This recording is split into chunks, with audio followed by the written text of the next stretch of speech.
प्रभु यीशु मसीह का अद्भुत जन्म।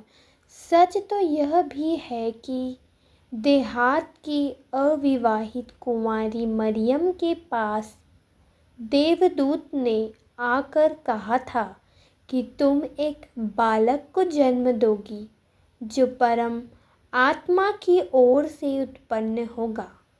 हाँ, ये भी सच है कि उस रात को जब कौशाले में संसार के लोगों ने परम ईश्वर पुत्र का स्वागत नहीं किया था, तब देवदूतों का एक झुंड आसमान पर आनंद आघोष करते दिखाई दिया था। हाँ, ये सच है कि पशुपालन करने वाले गरीब चरवाहों को देवदूतों ने संदेश देकर नगर में भेजा कि जगत का मुक्तिदाता गौशाले में पैदा हुआ है, और उन्होंने जाकर उसे दंडवत किया। और ये भी सच है कि पूर्व देश से 3 ज्योतिषी आए और आसमान पर एक अजीब नए नक्षत्र को देखकर उसकी दिशा में चलकर प्रभु यीशु के दर्शन गौशाले की चरनी में करते हैं। चमत्कारों द्वारा प्रमाण।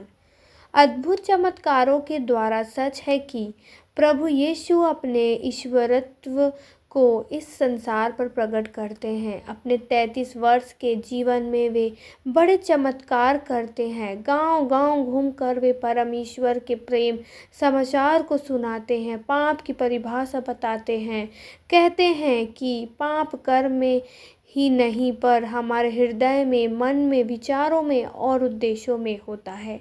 हाँ, ये सच है।